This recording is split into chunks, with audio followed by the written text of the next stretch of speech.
Sont donc admis sur le Ravel d'abord le piéton, le cycliste, le fondeur, c'est-à-dire le skieur de fond, la personne à mobilité réduite qui se déplace avec sa voiturette et dans certaines conditions et à certains endroits, les cavaliers.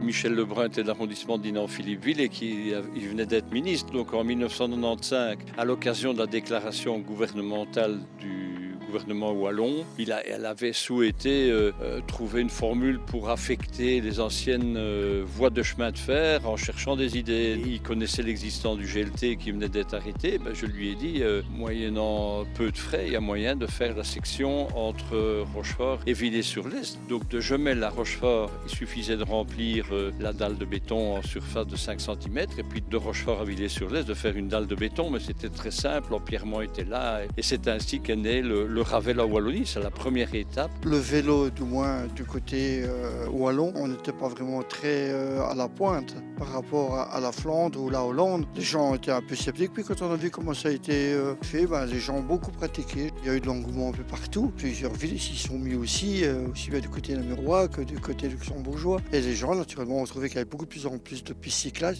Et plus il y en a eu, plus il y a eu de vélos, et plus il y a eu des gens qui ont transformé leurs habitudes.